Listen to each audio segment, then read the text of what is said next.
Joining us now, just a few weeks into the Major League Baseball season that feels already a year long, certainly for those in the Ohtani camp, my friend from the worldwide leader in sports, Jeff Passan. Good to see you, Jeff. How you been? Living the dream, my friend. I am actually, every time I come on this show, Yes. such a deep admirer of your sweater game. Thank you. You have a great sweater collection. You Well, really do. You are a true man of leisure. Thank you. And you pull it off very well. I have very few moves left, Jeff. You'll find out when you get to be my age. And but you haven't even seen. Hold on a minute. Wait for it. I've got patches. Oh, my God. Professorial. Yes, sir. Dr. Eisen, Yes. how are you? That's right. Professor Eisen in the studio with the MLB insider from ESPN. How's that? Like a game of Clue. All right. Thank you. I appreciate it. What is your? I'm sorry. I can't get over the patches. That's it. That's great. I know you can't get enough of it. I like it. It's great. I like it. I've got him. Oh, my You know, goodness, I'm it's gonna just be you can't even this. see him on the radio, but I feel better. Makes me sit up straighter. All right, let's jump into it here. What's your take, if there's any such take, on the Shohei Ohtani Ippei Mizuhara to do? Here's how I see it. If you read through the 37-page complaint, and I know that you have and us reporters have, it's a pretty good case that the federal government lays out that the story that Shohei Ohtani told to the public in his statement, it checks out. And there are just a number of elements in there, whether it's the lack of communication over, thousands upon thousands of pages of text messages between Shohei Ohtani and Ippei Mizuhara that refers to gambling. There's nothing in there about that. There are the admissions of Mizuhara. I am a terrible gambler, he says, like multiple times. And then at the end, the whole technically I did steal money from him. It's not an open and shut case ever, because look, there could be a grand conspiracy in place here, but that conspiracy would involve Shohei Ohtani, Ippei Mizuhara, the Los Angeles Dodgers, the Los Angeles Angels,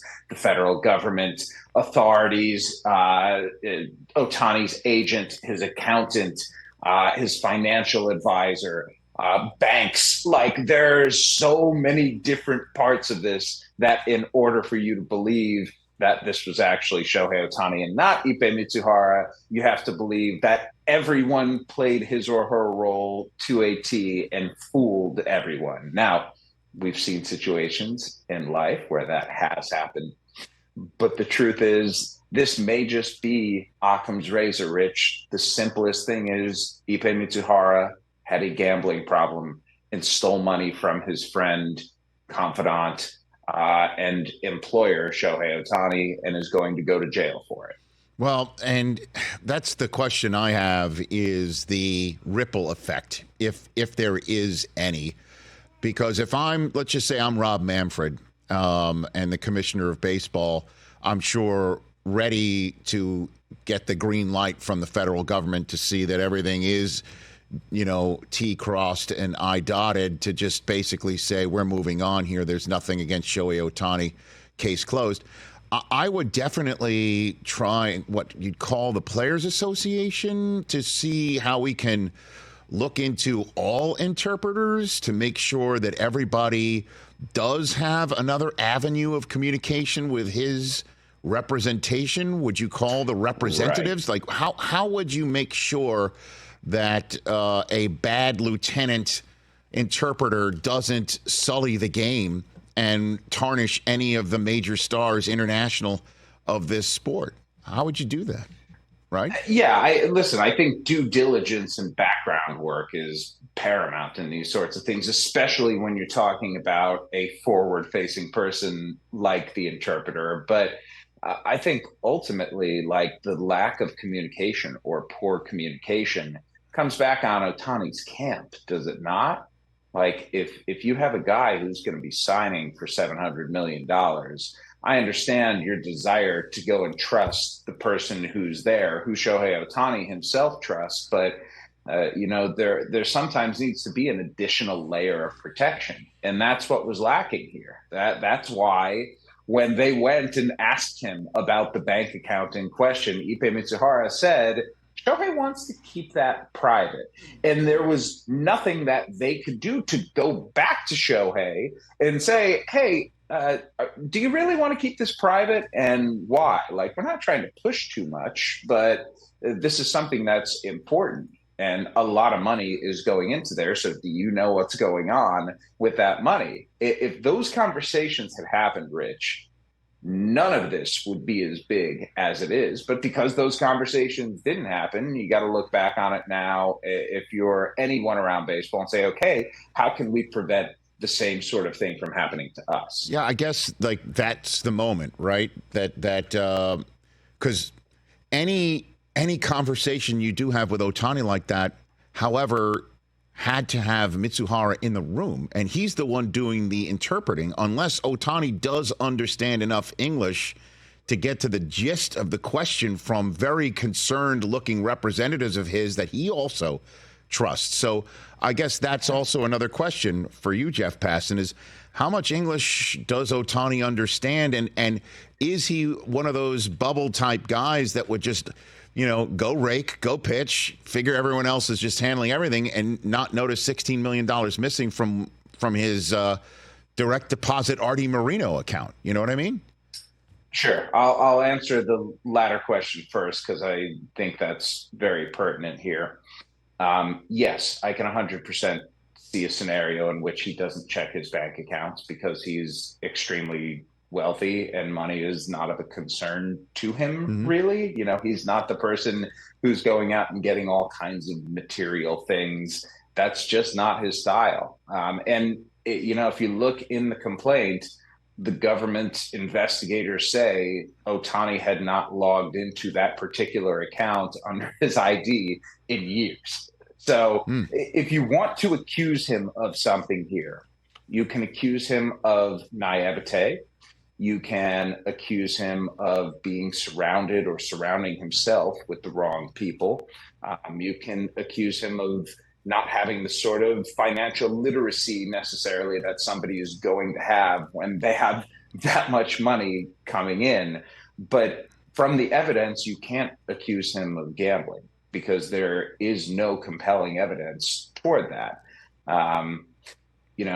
In terms of the first question, this is one of those situations where my second answer went so long I forgot what it was. So you're going to have to remind me of what the first. Does he speak English? I was filibustering so hard there. I was trying. No, I'm sorry. No. Does he understand? Does he understand enough English to potentially, if there was that moment where agent, bookkeeper, financial advisor, CPA, all in the room, all in Nez Balelo's office, looking right at Ohtani with Mizuhara sitting there as his interpreter. And they basically say, there's some account that Ippei tells us you don't want us to have eyes on, and we're really concerned about that. Would he understand that to the point where Mizuhara could basically say, they just want to know, how's your dog? And he would just go, oh, yeah, everything's okay, right? Like, so that's the question I was asking at first. Yes. Let me give you two examples here. Example number one, I don't know if you saw Sunday Night Baseball last night, but Shohei Ohtani was standing there talking about his shoes and talking in really good, if not perfect English. The second one at the World Baseball Classic last year, after that final at bat against Mike Trout, that incredible strikeout that he had on one of the nastiest sweepers I've ever seen. He was walking toward the press conference room, and I sort of sidled up next to him in the hallway. And as a reporter, you try and get like these, walk and talks. You sometimes get some of your best stuff there, especially when the clubhouse wasn't open at that event. And we just had a perfectly nice conversation about not just how cool that was, but how that's going to be a pitch and an at-bat that's remembered for a long time. To say that Shohei Ohtani is fluent like you or I don't think that's true. To say that he understands English well enough to both hold a conversation and be able to get what's going on in a scenario like the one you presented. Yes. He gets English well enough there. And I think that the way that we know that is from the story that is being told right now.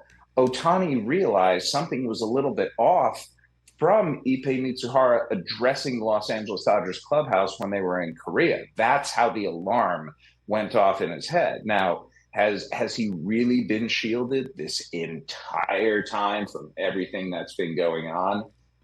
If the answer is yes, then that's a dereliction of duty from the people who are there to protect him. And if the answer is no, then there are lies going on. Either way, it's not great and not a great look for the people involved. No, but the as you point out, just before we move on to other matters, Jeff Passan here on the Rich Eisen Show, is 9,700 pages of text messages in Japanese between Ohtani and Mizuhara that were on Mizuhara's phone that the investigators looked at. Not even a single syllable had anything to do with gambling or asking anything that might look like as a euphemism for over or under or anything.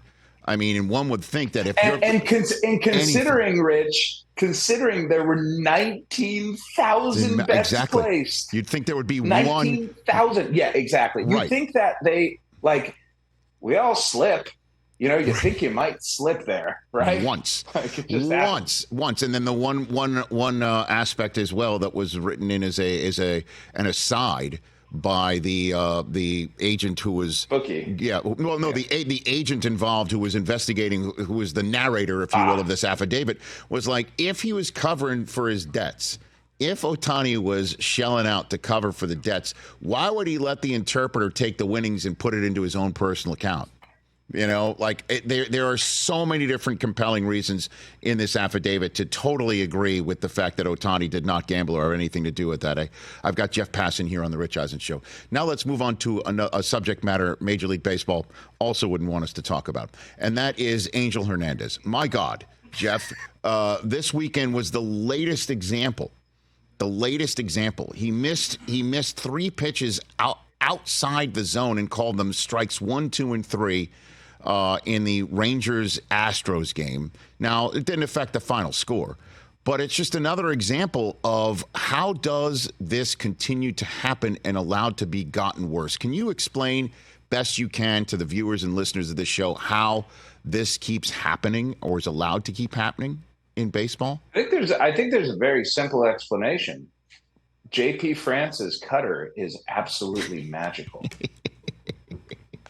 I mean, how otherwise are you going to see a ball that's 6 inches outside the zone getting called a strike? But it's not just that, too. And I know that some other umpires are, you know, we're all fallible, right? We're all humans. Sure. It just seems there was another moment I saw on my feed where Jeff McNeil was asking if he had a timeout left in his at-bat, and Angel Hernandez said, timeout. And he's like, no, I was asking if I still had a timeout, and he just refused. You know, it sort of reminded me like that Phil Luckett moment on Thanksgiving where he thought there was heads and not tails, and he refused to even ask for help. He refused to even consider that the argument was in front of him was a potential valid one that should make him rethink his thought process. It's just, it seems like a witch's brew of incompetence and arrogance that continues to get worse every year, Jeff. What happens? Put it like that, you know. I'm sorry, I don't mean to lay it at your feet, but so what is the process here? Is it just that there's no way to rectify this, address it, anything, Jeff? I mean, of course there's a way to address it and rectify it, especially when it comes to the balls and strikes element of it. Yes. And that's what's going on at AAA right now. It's interesting. Somebody in the game reached out to me a little bit earlier this week and said, why is it that balls and strikes are better at AAA than they are at the major leagues? And I had never thought of it that way. But if you think about it, right now the system at AAA includes automated balls and strikes, and especially the challenge system that's in place. I don't know if you saw Paul Skeens' last outing. I did, and I saw that video. Paul Skeens threw twice. Through two pitches that were on the corner and that were nasty and that were called balls. Anyway, yep, touches. Oh, can you do it one more time so I can see the patch? patches? Yes. Thank you. If only Skeens had the patches. But by the way, he was right each time. And how long did it take? Like seconds to rectify? 5 seconds. 5 seconds. It's easy. It engages fans at the ballpark. Mm-hmm. Like the challenge systems, it's really good. And when it comes to the big leagues, when the automated balls and strikes, robot umpires, however you want to call it, come to the big leagues, I do think it's probably going to be in challenge form rather than every single pitch being called by the automated system. Makes sense. And yeah, and if that's the case, and they can right wrongs, then great. And beyond that, Rich, you know what this will do? This will hold umpires accountable publicly, the same way, or in a harsher way, frankly, that they're held accountable privately right now, but they are protected by the MLB Umpires Association. And, if Major League Baseball wanted to get rid of Angel Hernandez, who, by the way, sued them for racial discrimination and was embroiled for a long time in a federal lawsuit, well, that's the sort of thing that I think if you had the evidence of how many different times someone has gone and screwed up, it would be a lot easier, presumably, to oust that person from the spot. So how soon are we going to see? Because, again, I saw the Paul Skeens sort of mashup again on my social feed this weekend. And while amidst my jaw hitting the table based on his remarkable talent for this kid in the Pirates organization pipeline right now, the two instances of him saying, no, that wasn't a ball, that was a strike. He just tapped his head, and it was immediately looked at. And I did notice the audible cheers from the crowd as they were watching the live. I guess I imagine on the Diamond Vision, for lack of a better phrase. It's on the Jumbotron. Everybody's seeing it. They'll put it up there, and it's very interesting. I mean, it's simple. You see a little spot right there, and then it has a trail, and then you got the box, and if it's in the zone, it says strike, and it says overturned. And if it's not, then it says ball, and the guy was going to run to first base. It's a really, really simple system that, to me, achieves a whole lot in terms of accountability. Strikes and balls are not up to umpire judgment in a perfect world. They are binary. Either a pitch is in the zone or it's not. And the way it is with the human eye, let me say this, Rich. I think Major League umpires are incredible at calling balls and strikes. What they aren't is perfect. And if perfection is what you are looking for or hoping for, that's the ideal to achieve, that you have a uniform strike zone, then an automated system is a must-have. Well, it's just a necessity. And if the technology supports it at this point, then what are we waiting for? I'm not looking for perfection, because we know that that's impossible. I'm just looking to remove the outrageous misses, by somebody that just seems to get worse every year. So just to put a button on this, it's a competition committee conversation? When do we get this at the major league level? Could be 2025, could be 2026. One thing worth noting, though, in the last collective bargaining agreement, Rich, Major League Baseball received the ability to implement new rules in 60 days rather than over a year, which they used to have, which is to say that if this offseason MLB decides to put the ABS system in play, it will be there for next year.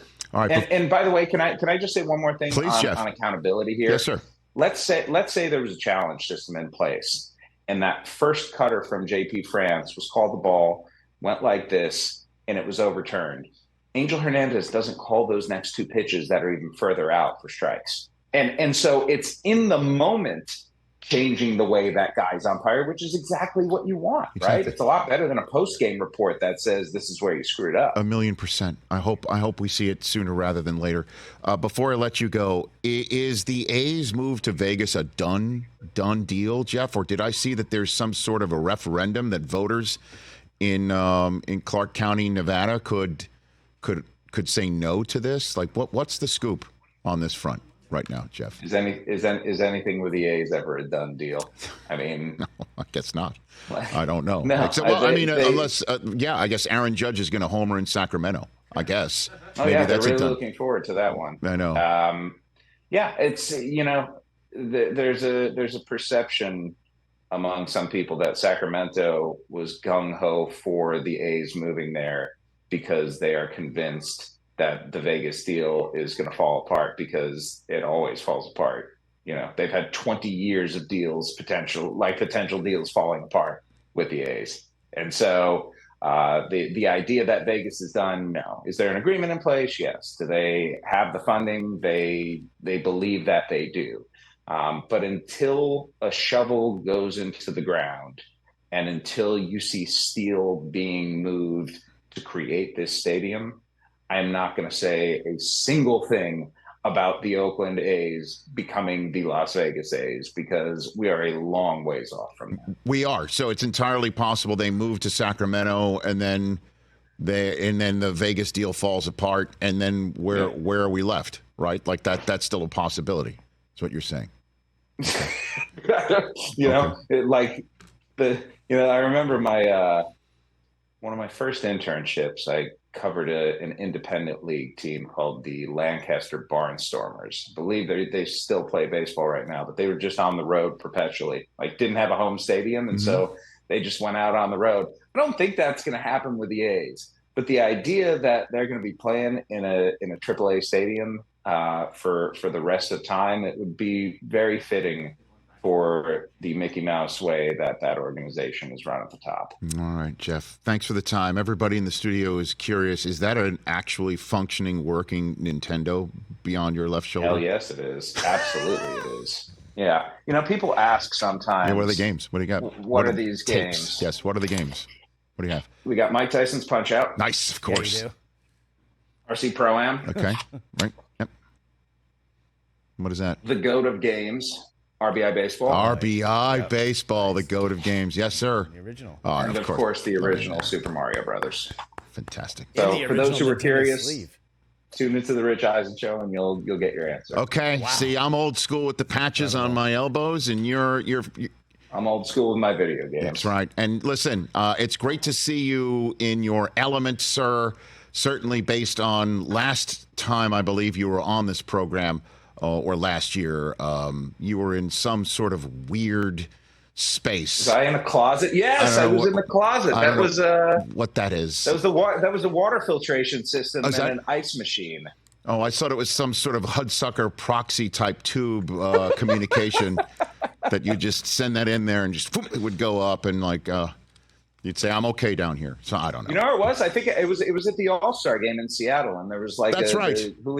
Julio Rodriguez had a morning party, and I was there shaking hands, and the phone rang. I was like, oh God, forgot about this one. And so I had to hustle off to somewhere quiet. There you go. And quiet was the water filtration room. Water filtration. The 12th floor. Hey, but at least you looked good and the water was pure, brother. You knew it. So, and I appreciate, as always, you joining the show. Miss chatting with you. Let's do it again soon. You be well. I need patches. You do. Next time, I want to see it. That's Jeff Passan, ESPN MLB Insider Extraordinaire, right here on The Rich Eisen Show. Catch The Rich Eisen Show every single day on the Roku channel, 12 to 3 Eastern, for free.